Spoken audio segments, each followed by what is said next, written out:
E estamos de volta aqui com o programa Nosso Lugar ao Sol. E eu quero já apresentar para vocês o meu super convidado, Maestro Carlos Miller. Tudo bem? Tudo bem, boa noite, Maica. Boa noite, Luiz Fernando, aqui também no estúdio, e Marcos também. Seja muito bem-vindo ao Nosso Lugar ao Sol. Temos também aqui à minha direita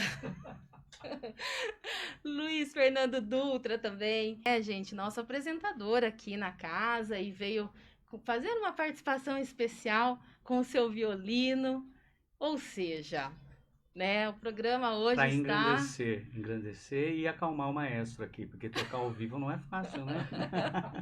Maestro Carlos Miller, pianista, compositor, regente e apresentador do Portal Nova 15 com o seu programa Hora do Clássico. Exatamente. 46 anos, piracicabano. A sua paixão é piano e o seu sonho é reger uma grande sinfônica. Oxalá. É a frase que mais define o maestro Carlos Miller. O que é a vida se não um sopro para a eternidade? Ora ventos calmos e tranquilamente, ora vendavais, tempestuosos e agonizantes. Sim, é o mistério da vida, do acaso e de tudo. É isso aí. Uau! Não, que frase mais inspiradora. Profunda, né? Eu sempre gostei de citações, né? Então, quando eu digo que o que é a vida senão um sopro para a eternidade, ora ventos calmos e tranquilizantes, ora vendavais tempestuosos e agonizantes. Sim, é o mistério da vida, do acaso de tudo. Nós não temos certeza de nada. Hoje mesmo no ensaio, pré-ensaio aqui com o grande Luiz Fernando, a gente falou sobre isso. A gente não está no controle de nada. A gente programa uma coisa e sempre Deus nos prepara coisas maravilhosas, né? Então eu penso assim. Deus prepara muito mais além do que a gente do que deseja. A gente possa imaginar, né? Então nós já vamos começar com a nossa primeira música do maestro Carlos Miller, que já vai iniciar aqui com a apresentação, né? Ótimo, ok. Então já vamos começar com esse programa que hoje está assim musical, viu, pessoal? Ótimo. Eu vou tocar então de Johann Sebastian Bach um prelúdio que eu gosto muito, que o original dele foi feito para alaúde, né? BWV 999 em dó menor, e é uma transcrição para piano.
Segundo Alexandre Brito, pensador, né? Na música clássica existe um gênio, existe alma, poder, mágica e principalmente sentimento. Sendo assim, eu gostaria de saber, maestro, de onde veio essa paixão pela música? Eu acredito que a paixão pela música vem desde muito cedo. É como você sentir com um ser humano e simplesmente deparar com a música e a música tocar o seu coração. Seja através de alguém cantando, tocando algum instrumento. E eu tive uma referência muito bonita que foi meu avô materno, que ele era clarinetista e saxofonista da banda União Operária aqui de Piracicaba, e ele aos domingos sempre tocava junto à banda, e eu pequeno já sempre acompanhava e estava do lado dele. Então sempre a música, independente do instrumento, sempre me chamou a atenção. Também aos domingos tinha um programa antigo chamado Primeiro Movimento pela TV Cultura. Eu ficava lá preso à televisão vendo já a orquestra. Então, sem saber o que era aquilo, enfim. Porque por mais que meu avô, sendo músico, minha família nunca foi uma família musical onde se estudasse música, tivesse profissionais, pessoas dedicadas. Simplesmente era meu avô e ele também era um amador, né? Ele trabalhava com o ramo de rotisserie e massas, mas a música era muito forte, né? E eu lembro que um domingo ele levou o sax soprano dele, ele tocou umas músicas e falou: olha, filho, isso aqui é um chorinho. Aí eu falei: o que que é chorinho? Daí comecei a dar risada, porque choro, chorinho. Daí ele explicou. Daí ele falou: um dia que você tocar essa música, na época eu me lembro muito bem, era o Tico Tico no Fubá, você pode se considerar um músico, né? Mas eu não tocava nenhum instrumento. Eu falei: vou, então eu quero aprender. Nisso, daí ele me presenteou com uma flautinha doce. Ele me deu, e uma semana depois eu estava tocando Tico Tico no Fubá na flautinha doce. Olha. Muito mal tocado, é claro, mas a música já começou ali. Isso eu tinha uns 7, 8 anos, né? E a partir daí surgiu essa... O interesse para música, para instrumento. Daí com 9 anos que eu fui estudar flauta doce, que é um instrumento excelente para iniciação musical. Sim. Tive algumas aulas de música com meu avô, tem até um caderninho dele. Eu digo que é uma relíquia aquilo, né? Porque com a letrinha dele, muito mal escrito também, porque meu avô era uma pessoa muito simples, muito humilde, mas de um coração assim maravilhoso. E ele me ensinou amor à música, porque ele tinha uma paixão com o instrumento. Eu lembro dele, né? Eu tô falando aqui, ele pegava seu clarinete, seu sax, limpava certinho. Então vinha o cuidado, e a criança é muito curiosa, né? Fica sempre olhando. Então foi aí, a paixão começa por aí, né? Mas a música sempre foi muito presente na minha vida. Eu acredito que não tem explicação, é coisa que já vem de outras vidas. E para se tornar um musicista, né? É necessário saber tocar mais de um instrumento ou um instrumento só? Como funciona isso? Não necessariamente, porque o musicista ele é um instrumentista dedicado a um instrumento específico ou multi-instrumentista. O musicista, o músico, né, seja homem ou mulher, ele pode se dedicar a vários instrumentos, mas geralmente dedica-se a um instrumento específico, segue uma carreira. Porque eu sempre falo, né, para as pessoas, não é o músico que escolhe o instrumento, é o instrumento que parece que escolhe a gente.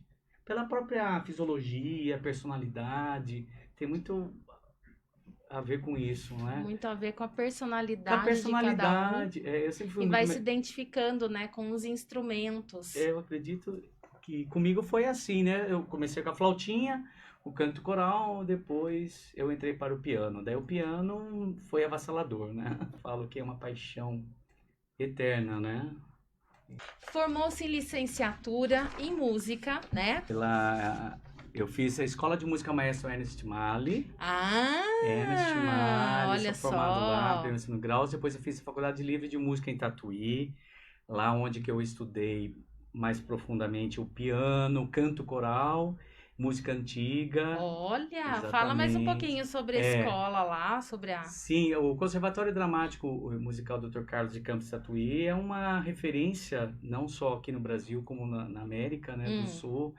E é um conservatório maravilhoso, né? Pena que, infelizmente, a faculdade, lá, os cursos são livres e não são reconhecidos pelo MEC. Exatamente. Sério? E tanto eu faço o curso de licenciatura pela Uninter. Tá. Atualmente, e depois mais para frente vou falar da minha viagem, onde que eu vou seguir com meus estudos, enfim. Mas eu sou formado pela Escola de Música Maestro Ernest Mali, que infelizmente está extinta agora, não temos mais, né? Mas é uma escola que o próprio Luiz Fernando aqui também estudou lá, meus professores, tem toda uma tradição, né? Foi aqui em Piracicaba? Aqui em Piracicaba, com a família Mali, né? Com o casal Cidinha Mali, Ernest Mali. Lá eu tive aulas de regência com Cíntia Pinotti, com o próprio Ernest Mali, composição com ele também. Professores de piano como a minha querida Rosélia Leone, Cecília Benlato, Bernadette Sampaio. Então, grandes professores, todos aqui da Escola de Música de Piracicaba, né? Olha só. Sim. E aí, e que ano foi? Foi. Em 1997, eu comecei na década de 90, lá em 97, 98, eu estava saindo de lá. E aí você foi lecionar também. Sim, né? Sou formado em letras pela UFSCar também e sou professor de educação musical, né? Letras e me dediquei mais ao magistério na parte de educação musical, porque eu falo que a música falou mais alto. Eu não me vi em sala de aula dando aula de português, enfim, Uhum. eu falei, vou dar Já aula de desde música. pequenininho, já a Sim, música, né, falou mais alto. exato, e eu me dediquei muito ao magistério, sabe? Tanto na rede pública, municipal, quanto estadual, né? Particular também. Sempre começando com iniciação musical com flauta doce e o canto coral. O canto coral é muito forte na minha formação, porque eu sou apaixonado por canto coral também. Então, nas escolas, eu sempre falo que é muito importante a educação musical nas escolas tem que voltar. A criança tem que aprender a ler partitura, tem que aprender a cantar, solfejar, nem que seja no nível básico, mas tem que ter esse Sim. contato. Eu lecionei 8 anos no Instituto Baronesa de Resende, se eu posso falar aqui, lá das Freiras, e lá eu consegui me realizar como professor, porque lá eu ensinava nota por nota, harmonia, teoria musical, né, história da música, canto coral. E é tão bonito ver os alunos tocando, produzindo, tocando junto com orquestras, com grupos, enfim. Então, olha a importância da educação, né, como um todo, mas no caso aqui especificamente falando da educação musical, muito importante temos nas escolas, né? Sim. E infelizmente nós estamos num momento não muito bonito, né, na educação. Maestro, Sim, e qual o maior desafio, na verdade, de um professor de música? é a luta pela sobrevivência. É Eita. você ser um profissional dedicado, apaixonado, que estuda, que investe e que luta para ganhar o seu pão nosso de cada dia. Nós estamos num país onde a música não é valorizada, onde o esporte não é valorizado, onde A arte em a si, arte em né, si não é não é valorizada. valorizada. Então, o desafio do músico já não basta pela própria formação, né? Seja técnica, acadêmica, enfim. O músico, ele não nasce da noite para o dia.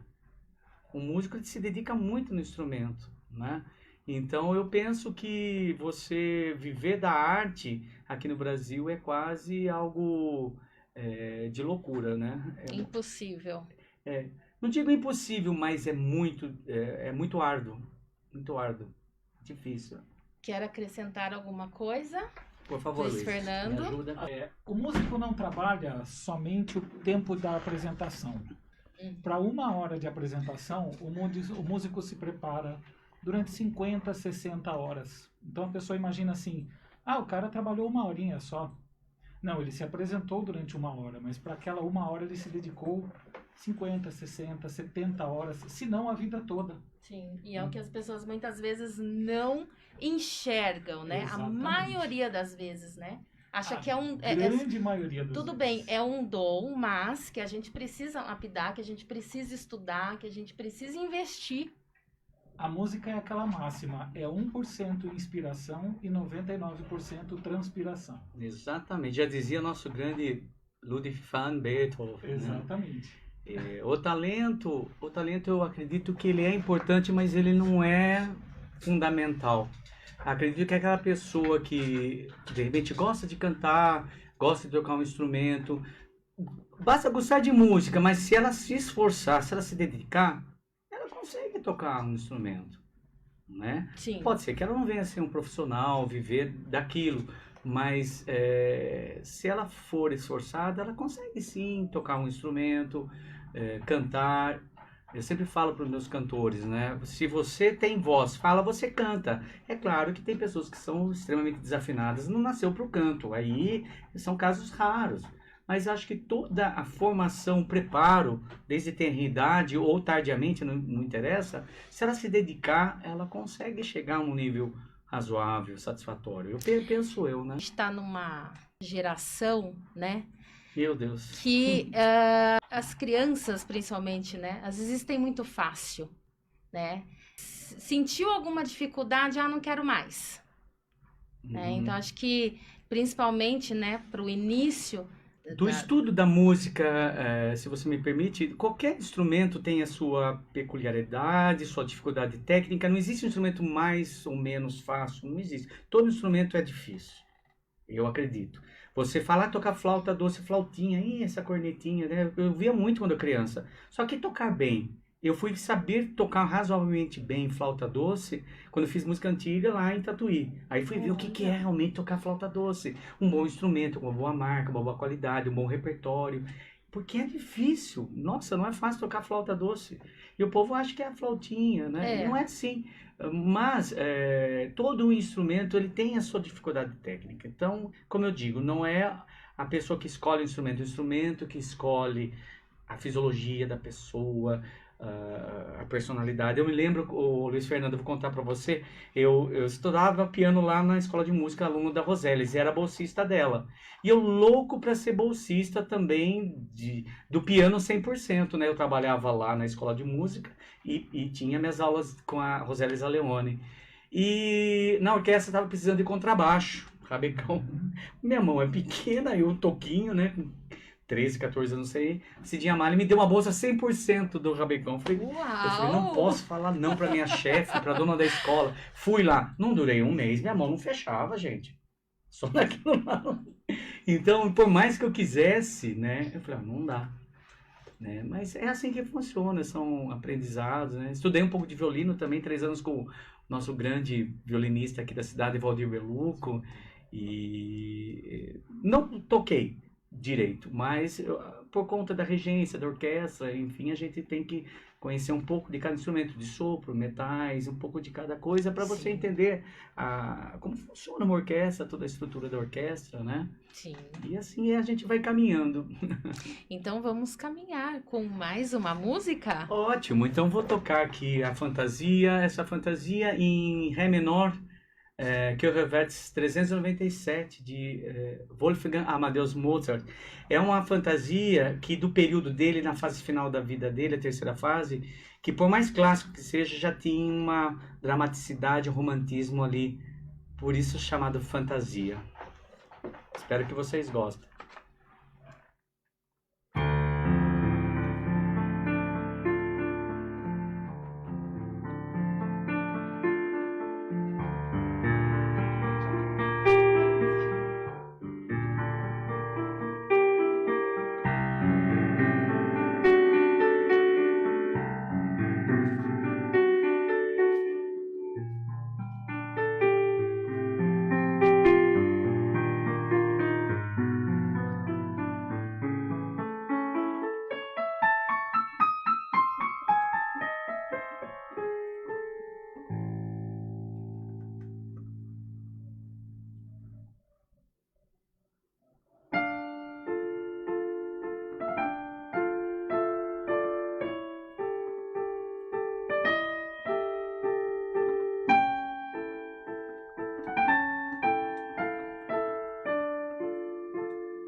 Obrigado.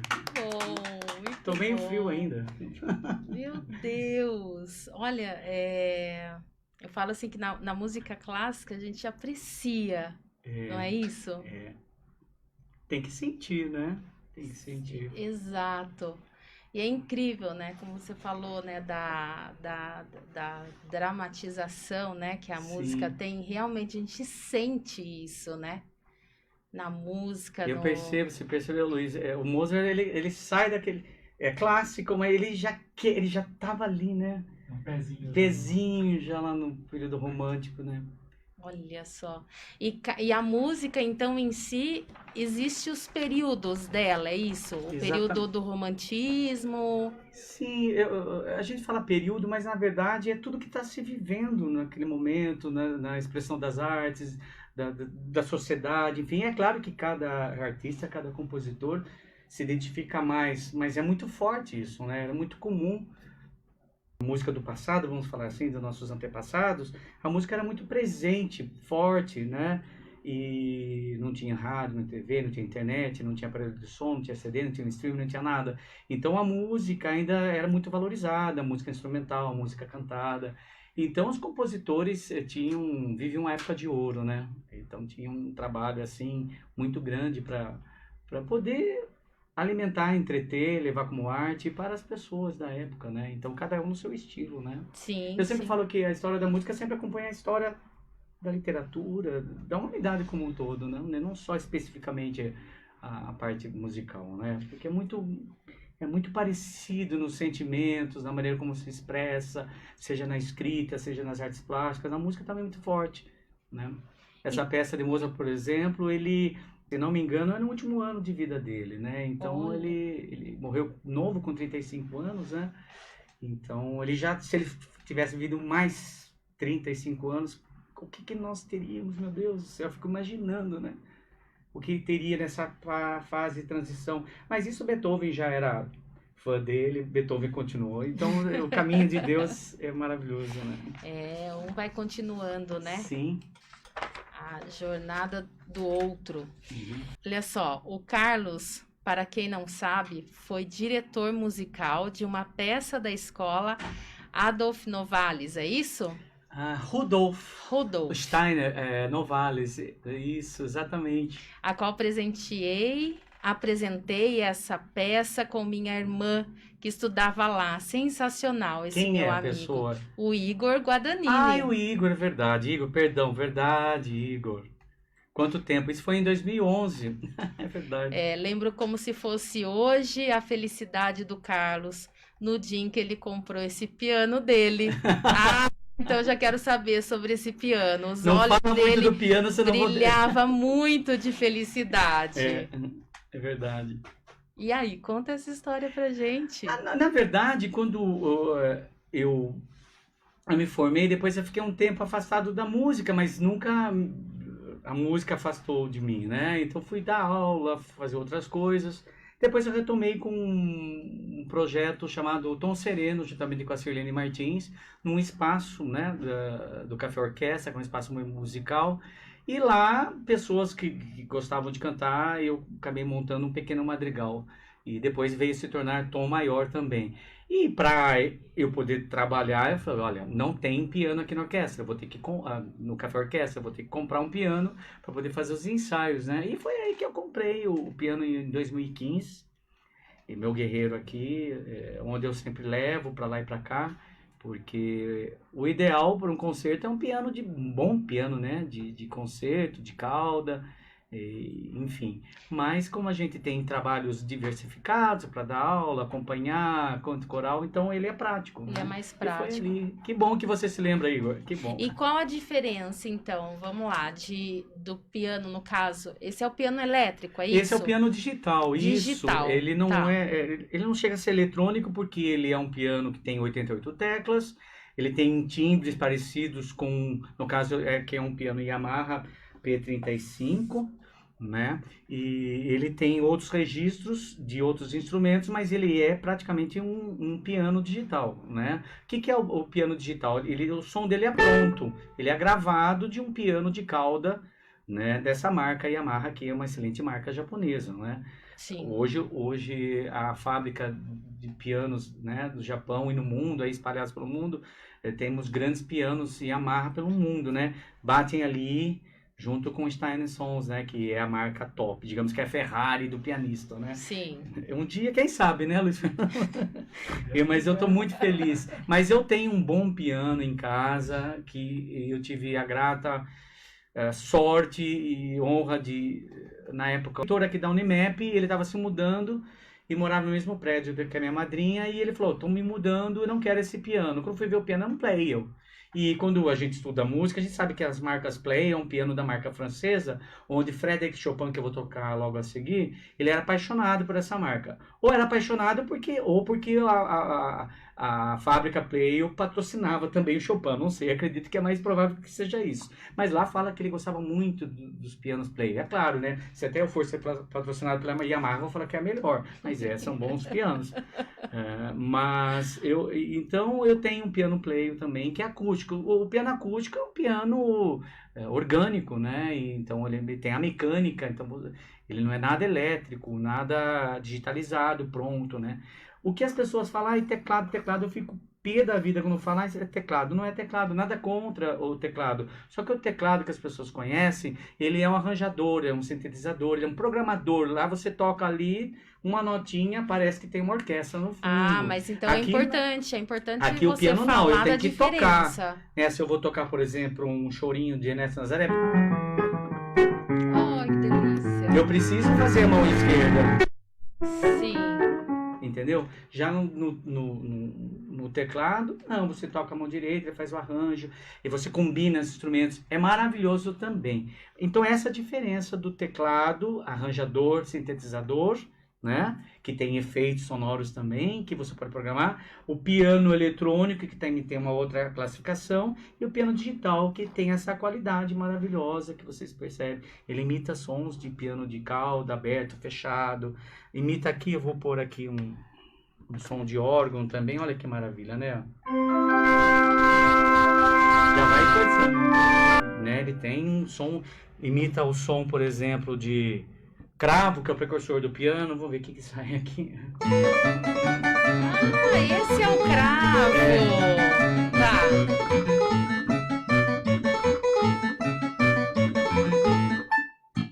Tá. Imita bem o som do cravo, né?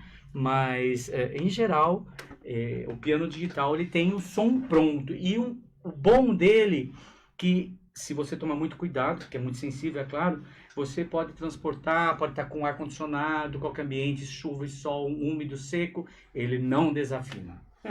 Já o instrumento acústico, para quem tem condições, tem um bom empresário, enfim, pode ter um afinador de pianos à sua disposição. Não é o meu caso ainda. Então, mas assim como qualquer instrumento, acredito eu, né, que precisa dessa afinação, o piano também precisa. Precisa, ainda mais quando é um piano de sala de concertos, que muda com essa própria estrutura mesmo de clima, né, temperatura, enfim. Ainda mais aqui no Brasil, os afinadores que vêm de fora vêm aqui ficam loucos com os pianistas daqui, porque varia muito, né, com relação a isso, né.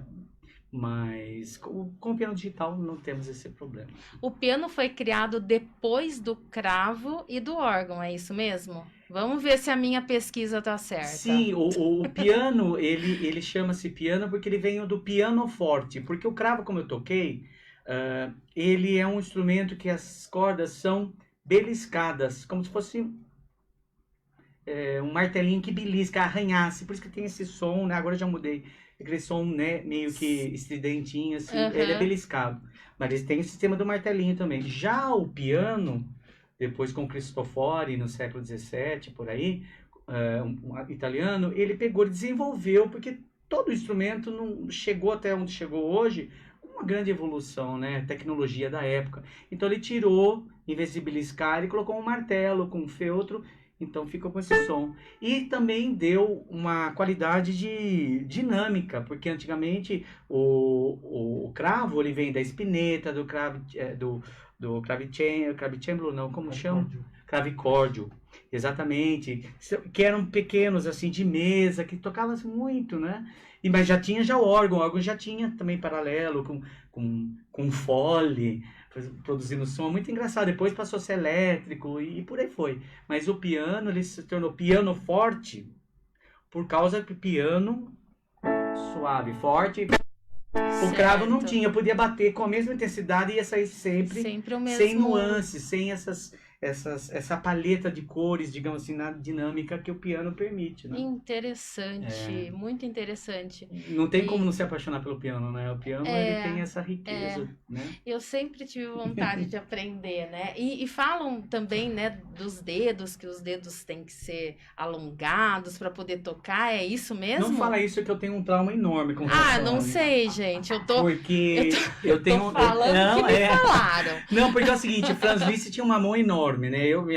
Minha mão é pequena, mas então a gente sofre bastante, né? Para tocar peças de Chopin, Liszt, por exemplo, tem acordes que pegam uma décima primeira, entendeu? Então, por isso que eu toco Mozart, Bach, porque tá pro tamanho da minha mão, né? Tem uma grande pianista portuguesa, a João Maria, João Pires. João Pires, não é isso? Perdão.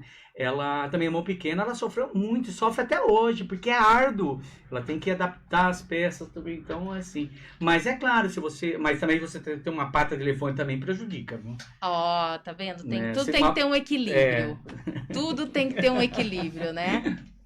E mais uma perguntinha que eu queria fazer sobre a questão da música clássica e erudita. É a mesma coisa? É a mesma Existe coisa. diferença? Não, Porque uns falam, música clássica e erudita. não, Então, eu não ao gosto. meu- Confunde. Mas eu acredito que falar música erudita dá uma uma imponência. imponência, mas a música erudita é a música clássica por excelência. Quando se fala clássico, o que é algo clássico? Isso aqui é terno clássico, Que essa nunca gravata sai de borboleta. moda. Isso é o clássico. Então, generaliza-se a isso, né? Se compara a isso, perdão. Mas a música clássica erudita é a mesma coisa. Agora, tocar música clássica pode ser só no gênero de música clássica. Tocar música romântica, enfim. Mas geralmente a música erudita é aquela música mais elaborada, música de excelência, óperas, concertos, formações de câmara. Por isso fala música erudita, né? Diferente da música popular, da música folclórica, música regional. Isso não é erudito e nem clássico. Muito embora pode ser um clássico da viola caipira. Tá entendendo? Então eu posso falar também. O que é um clássico da viola caipira? Um clássico do samba, né? Sim. Um clássico do tango. Não significa que é uma música clássica, no sentido do período em si.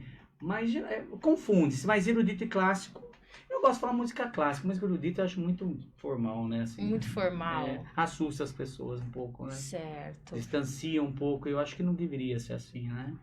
Eu estou usando agora música de show e música de concerto. Ótimo! Porque o rock começou a entrar nas salas de concerto. Uhum. As grandes orquestras do mundo, Filarmônica de Exatamente, Berlim, é. Filarmônica de Melbourne, todos estão tocando com Kiss, com Scorpions. Uhum. Então é eu costumo verdade. chamar isso é música de concerto, isso é música de show.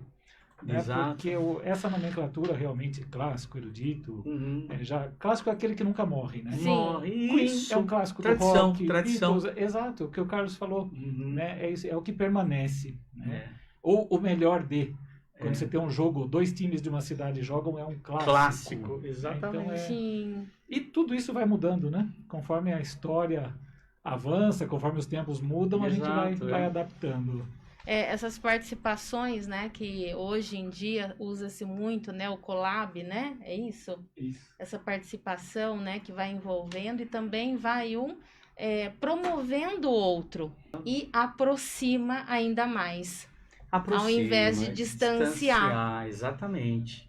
Exatamente. Ernesto Nazaré, que é um autor que eu gosto muito, ele é considerado um compositor popular no início, durante a vida dele. Depois é considerado semi-erudito, né?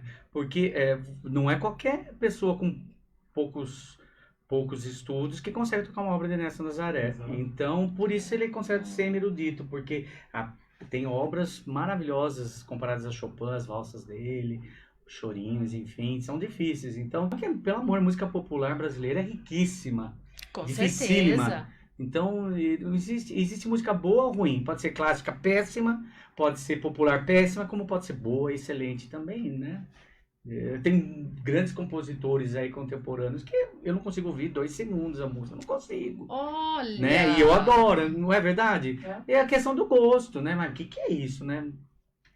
Mas isso já é meu gosto, pelo amor de Deus, É. pessoal, enfim, né? Sim, sim. Eu falo que eu tenho minha vertente romântica, né? Essa coisa passional, patética, melancólica, né? Essa coisa de introspecção, eu gosto muito disso. Só lembrando também que a Uhum. música chamada popular, ela teve uma origem. E Sim, foi na música clássica. exatamente, de onde Às vem. vezes eu pergunto para as pessoas, me fale um rock de 1650, É, me fale um samba de 1780. Todos esses gêneros surgiram exato. dos gêneros musicais que existiam. Sim. Então a fonte, né, quando a gente fala que é importante um músico realmente É. ter uma boa base. E Saber a de onde música veio clássica- o samba, por exemplo, o choro, chorinho, o pagode. O pagode é um samba nosso, Exato. que veio da viola da gamba, gamba, samba, perna, batuque, o jongo, né? O machixe, que gostoso tocar machixe, né? E pra gente diferenciar, né, essas peças como, né, vocês estão falando, precisa realmente treinar a audição? Como funciona isso? Com Pra gente- certeza, eu acredito que o músico, além dele, da parte técnica específica a cada instrumento, ele tem que gostar de estudar, e gostar de sofrer e sangrar. Né? Olha, muito importante isso. Sangrar literalmente mesmo, porque quando a gente prepara um repertório, digamos que é uma gestação até o nascimento. Quando a gente prepara uma música, é sempre bom a gente ter várias referências. Eu gosto de estudar, por exemplo, esse repertório que eu trouxe aqui, eu fiquei ouvindo pela internet com vários autores. Uhum. Com vários intérpretes. Daí eu vejo aquele que eu me adapto, aquele que eu gosto. E às vezes eu falo, nossa, eu toco melhor que ele, é verdade. Né?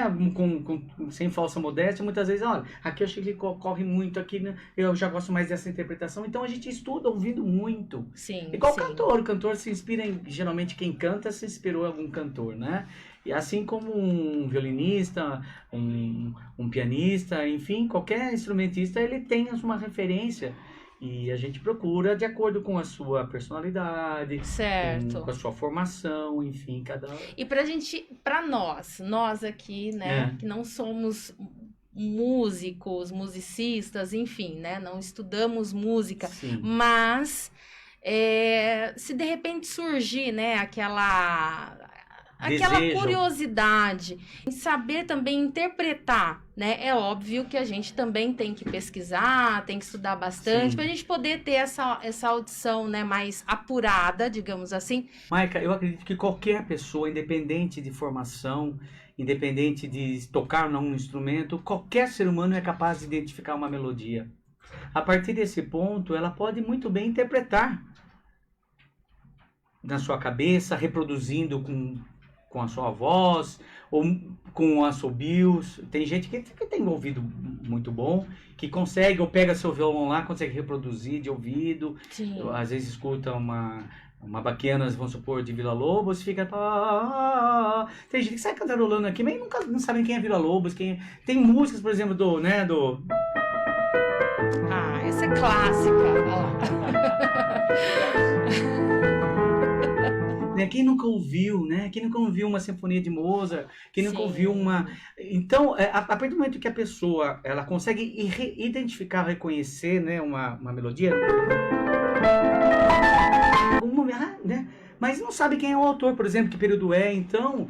Mas a música clássica agora, independente de gênero musical, mas a música clássica ela está ali como a representação máxima da linguagem musical como um todo, seja Sim. na ópera, seja nas grandes sinfonias com orquestra, seja nos musicais, na verdade nas missas, nas várias formações. Mas a música é a música em excelência. Então qualquer pessoa, digo, que queira, gosta de música, procura, tira um tempinho, procura saber quem é o autor, quem fez o arranjo, para que instrumento foi.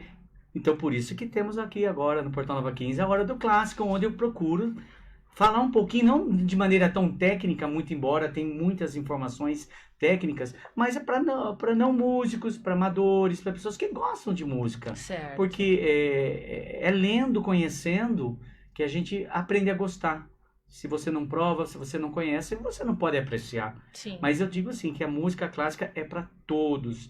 E sim, as crianças gostam, as pessoas mais simples que não têm acesso a uma orquestra, a um piano nunca ouviu, elas gostam sim de ouvir, elas precisam de oportunidade. A música ela tem que estar presente ali na vida de todo mundo, né? E infelizmente, a meu ver, assim, a música como forma de arte, graças a Deus temos bons compositores, bons músicos, grandes orquestras, grandes formações que mantemos firmes. Mas infelizmente a música show, infelizmente a música comercial, essa indústria que está degradando o conceito de música. Sim. Meu Deus do céu, nem vou falar número porque senão é capaz de eu ser malhado aqui. Eu, né? Mas, pelo amor de Deus, né? É complicado. Mas agora nós vamos ouvir mais uma canção. Eu preparei de Chopin 3 prelúdios, não sei se dá tempo. Acredito que sim. Tá bom, então eu vou tocar de Frédéric Chopin, que é um compositor polonês, que ele é o poeta do piano. Então, por que Chopin, além de eu gostar... A obra Opus 28 é considerada as pérolas, né, desse grande compositor e é uma verdadeira obra-prima, os prelúdios de Chopin. Eu vou tocar 3, eu vou tocar o número 4 em Mi menor, o número 20 em Dó menor e o número 7 em Lá maior.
Bom, nós estamos aqui com mais uma perguntinha, achei bem interessante, do Maridon.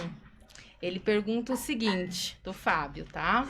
A música clássica fala do divino e nos eleva.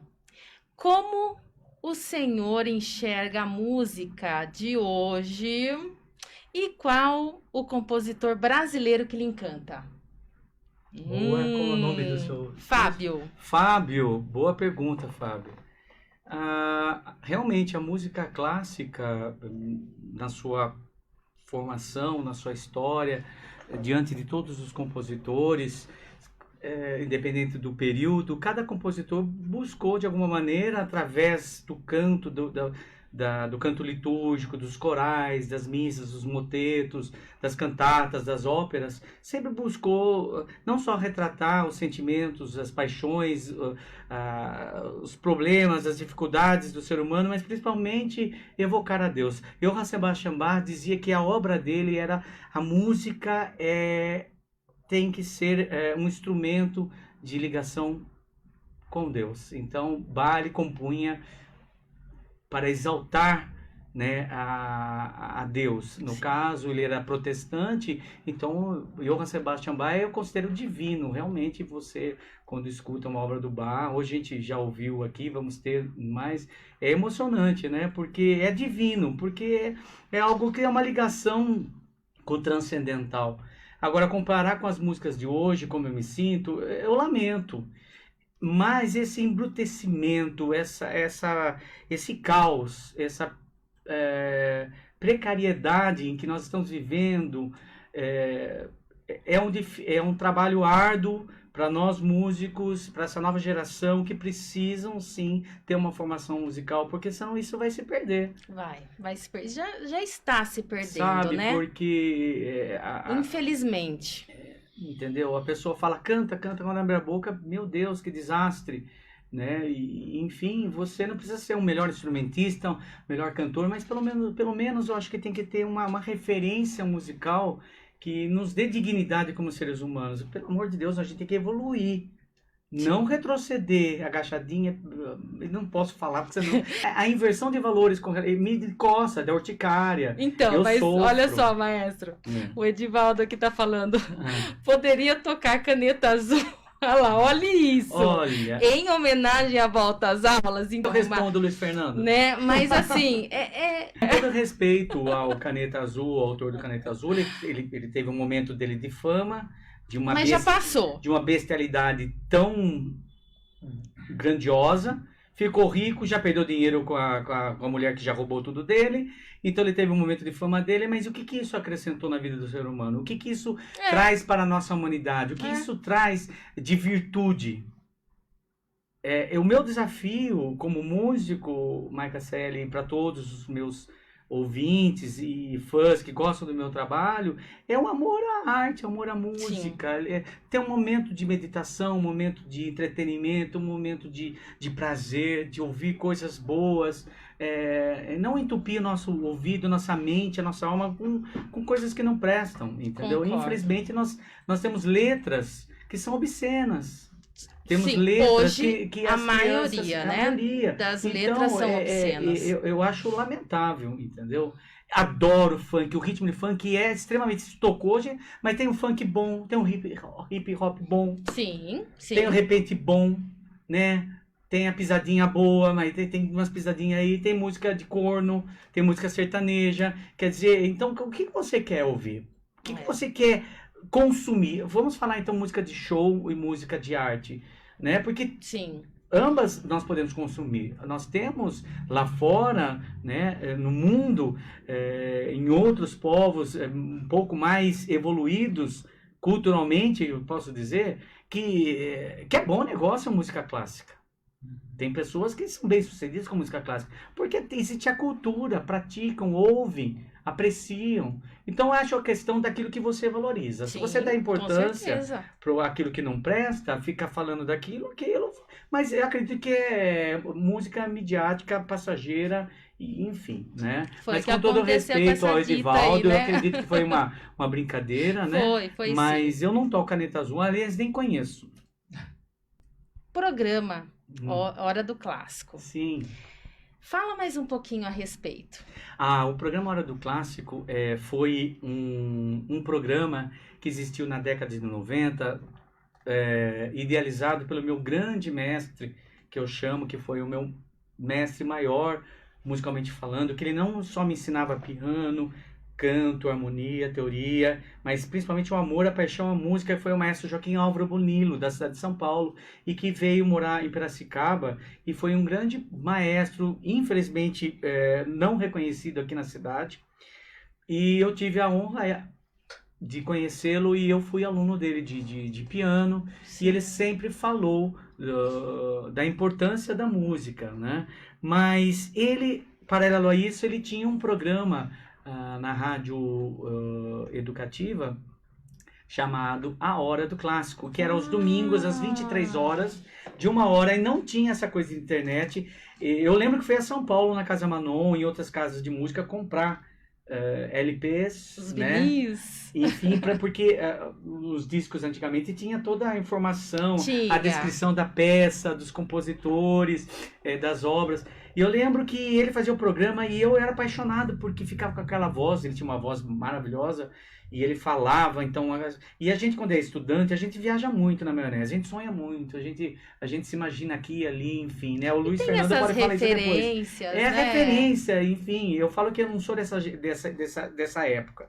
Então, a gente se interessava muito, e esse programa fazia muito sucesso, as pessoas mandavam mensagens, cartinhas na rádio, não tinha nem e-mail, nem torpedo. Bem no finalzinho dos anos 80, 90, e fez sucesso.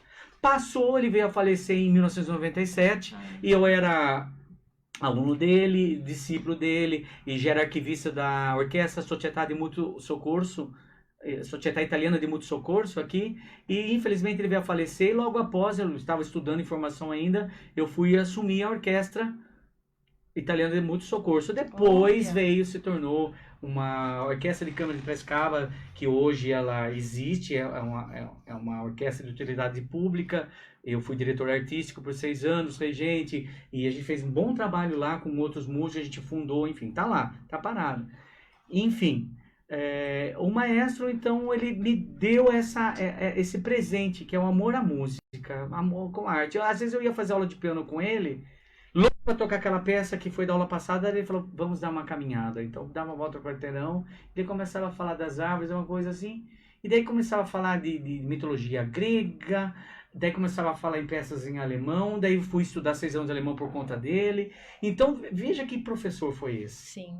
Então, a Hora do Clássico foi um programa... A natureza com a arte, com a música, tem tudo a ver. Ele falou, que professor foi esse, meu Deus? E acabou esse programa. Daí, quando eu tive a alegria de conhecer o Elson de Belém, que ele me chamou para uma entrevista o ano passado, eu comentei. Falei, nossa, que legal, Portal Nova 15, não conhecia o trabalho aqui, mas já sabia dele, colunista, enfim. E ele falou, nossa, que legal, quem sabe eu faço esse projeto, A Hora do Clássico, levo para Portal Nova 15. E ficou. Aí, nisso... Teve a inauguração aqui, inaugurei o Portal Nova 15, Sim. Isso está registrado, né? E daí ele me ligou, maestro, interessa você fazer aquele projeto? Daí não acreditei, né? Um sonho realizado, porque eu falo que não é dinheiro, não é comércio, não é nada, mas esse programa realmente, eu digo para os meus ouvintes, que digamos, reviver aquele momento. E é uma grata satisfação, porque é uma responsabilidade. Eu estou aprendendo muito, errando bastante também. Mas o programa Hora do Clássico, a nova roupagem, inclusive eu convidei o nosso querido Luiz Fernando aqui, que a gente vai fazer uma palhinha do tema meu de abertura. O programa Hora do Clássico é um programa para pessoas que gostam de uma boa música, mas que não conhecem orquestra, não conhecem piano, não conhecem nada sobre a história da música, para não diletantes, enfim, para amadores, pessoas que gostam de música. Eu procuro ter uma linguagem não tão formal, mas uma linguagem séria, um trabalho de pesquisa. Eu falo que hoje a gente prepara um programa desse, 6, 7 horas a gente fica pesquisando, porque a gente não pode colocar uma coisa. Então, desde o primeiro programa até hoje, que é o 21º, ou seja, a 21ª edição já, graças a Deus, né, Marcos? O Marcos acompanhou desde o início comigo aqui. Então, é uma aula que tem um trabalho muito... muito importante, acredito. Então, a fonte está ali. Vai atrás que se interessa, eu falo. Com certeza, Né? com certeza. E todas as segundas-feiras, a partir das 21 horas. Exatamente, a hora do clássico. E quem é músico tem que gostar de fazer música, Sim. seja tocando em casamento, tocando em baile, em festa, tocando em orquestra, tocando aqui na rádio, tocando em grandes salas de concerto. Exato. O importante é ser feliz, levar uma boa mensagem.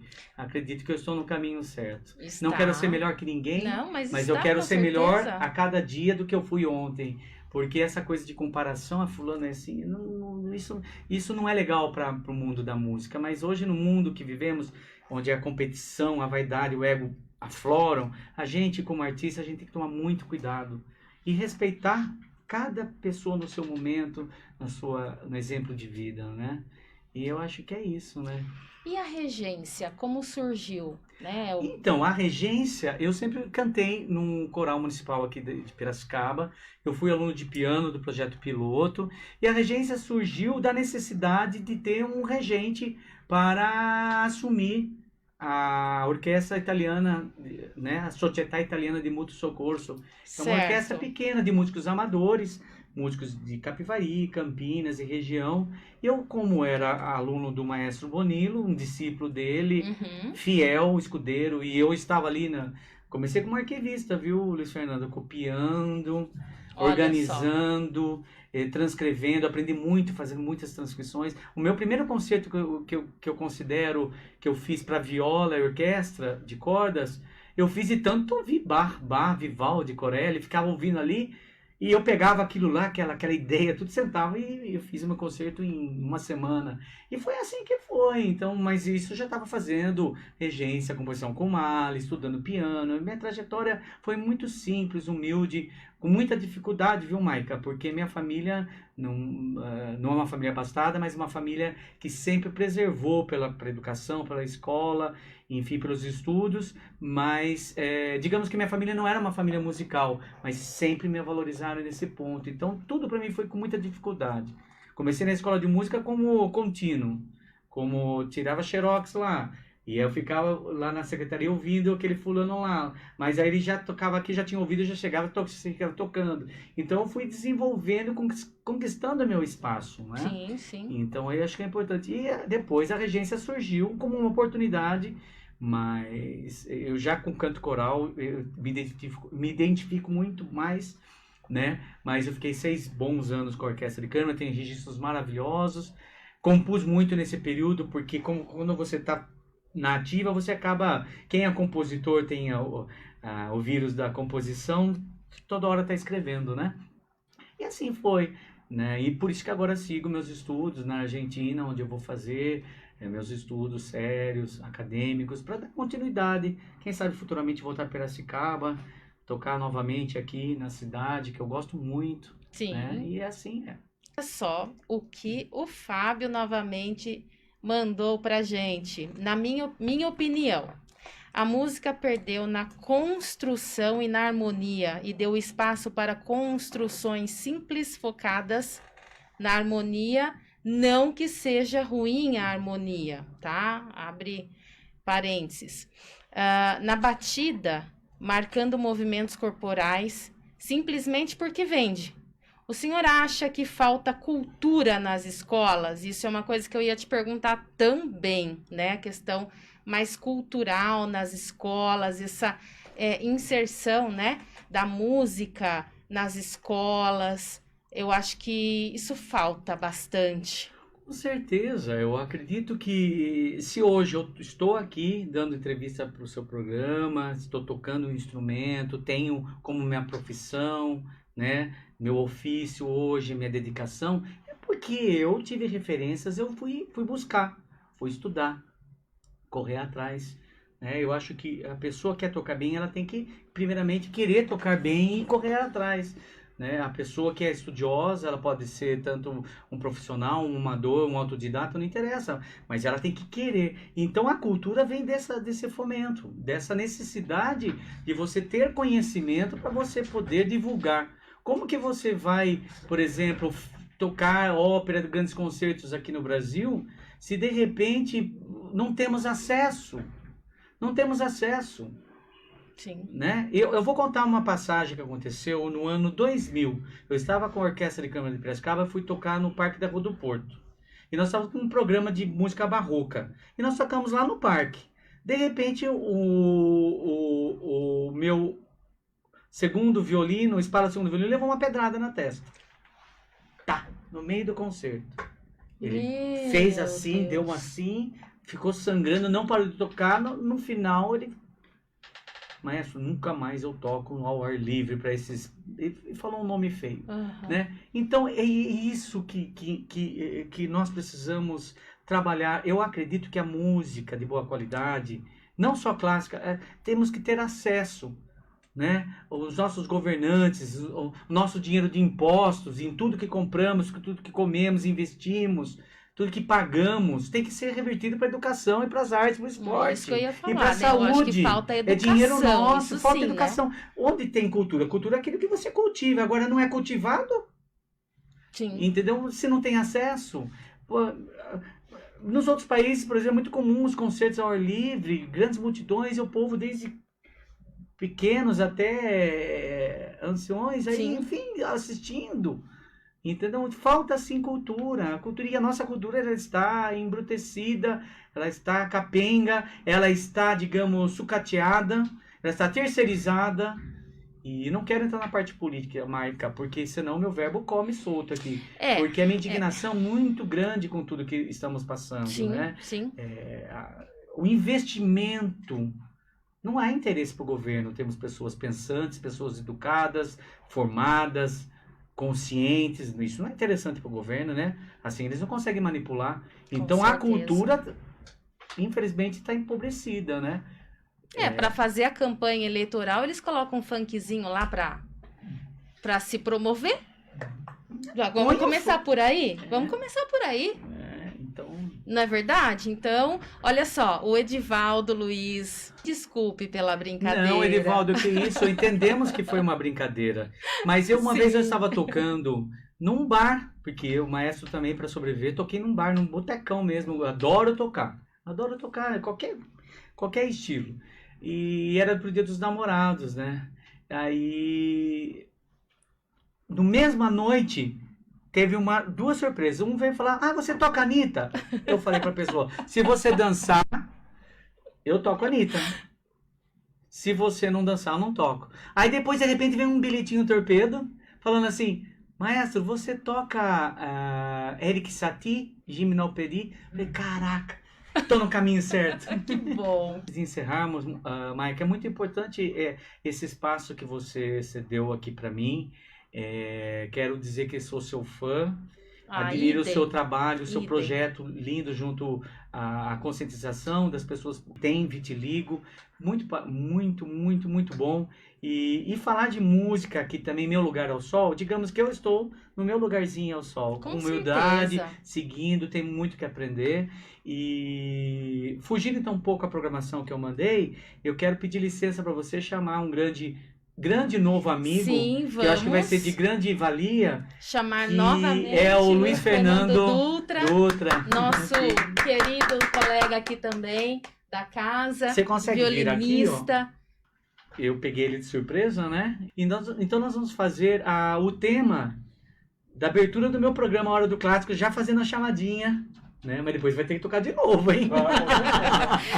Que é o Arioso 156 de Bach, que é uma peça que significa Ich stehe mit einem Fuß im Grabe. Eu permaneço com meus pés sobre o túmulo, que é uma cantata de Johann Sebastian Bach. E é uma transcrição muito bonita, tá bom? Então nós vamos fazer.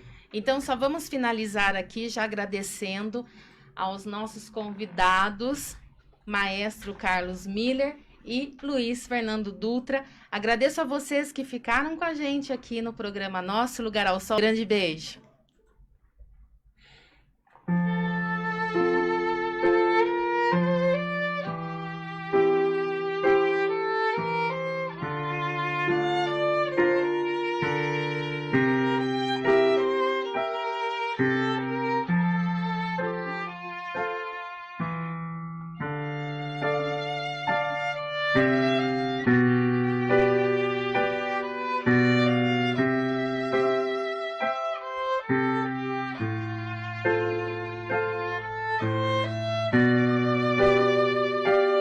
Música